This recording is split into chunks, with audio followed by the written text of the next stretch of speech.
আসসালামু আলাইকুম। বন্ধন dairy and এগ্রোর পক্ষ থেকে সকলকে জানাচ্ছি আন্তরিক শুভেচ্ছা অভিনন্দন। আপনারা আমাদের সবজি বাগানের সাথে অনেকেই পরিচিত। তো আমরা আসলে গত কয়েকদিন যাবৎ অল্প অল্প করে সবজি হারভেস্ট করতেছি। তো তার মধ্যে আজকে আমরা আসছি হচ্ছে লাউ হারভেস্ট করার জন্য। আপনারা আমাদের লাউ ফলনগুলো আশা করি দেখতে পাচ্ছেন। তো এখানে অনেকগুলো লাউ আছে, ছোটো বড়ো মিলে অনেকগুলো লাউ আছে। তো আমরা এখান থেকে কিছু লাউ এই মুহূর্তে হারভেস্ট করবো, 3টা থেকে 4টা লাউ হারভেস্ট করবো। আর এই লাউগুলো আসলে আমাদের নিজেদের জন্য না, কিছু আত্মীয় স্বজনের কাছে যাবে, একটা আমরা রাখবো ইনশাল্লাহ। তো এই হচ্ছে আমাদের বর্তমানে আসলে আমাদের সবজি প্রজেক্টের এটা হচ্ছে আমাদের আপডেট। আর আপনারা দেখতে পাচ্ছেন, আশা করি আরও এদিকে কিছু লাউ, আমাদের লাউ এবং চালকুমড়া, ডিকুমড়া অথবা আপনার শশা আরও কিছু আছে। তো এগুলো আমরা ধীরে ধীরে হারভেস্ট করব।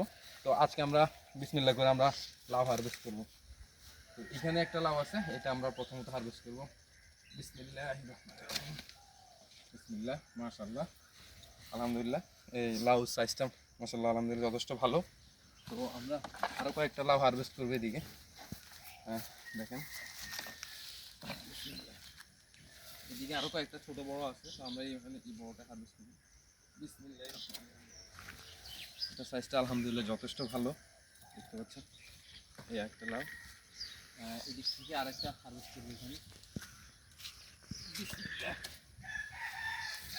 এই যে, তো আপাতত এই কয়টা লাউ আমরা উঠাবো, বাকিগুলো এখনও আরও 3-4 দিন পরে আমরা উঠাবো ইনশাল্লাহ। তো এই হচ্ছে আমাদের লাউ। আর আমরা তার পাশাপাশি আমরা কিছু লাউর ডগা কাটবো, যেটা আসলে এই দিকে দেখতে পাচ্ছেন, এই যে এই লাউর ডগাগুলা যেগুলো আসলে ফলন আছে, যদি আপনারা যদি দেখেন একেবারে প্রত্যেকটা ঘিরে ঘিরে ফলন আছে, কিন্তু এগুলো আসলে রাখা যাবে না, কারণ এগুলো আমাদের ঝাড়ার বাহিরে চলে আসছে, মাছার বাহিরে চলে আসছে। আমরা এগুলো রাখবো না, একদম প্রত্যেকটা ঘিরে ঘিরে ফলন আছে।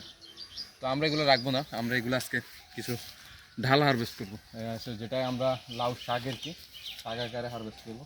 তো সকলে আমাদের জন্য দোয়া করবেন, ভালো থাকবেন, সুস্থ থাকবেন। আসসালামু আলাইকুম রহমতুল্লাহ।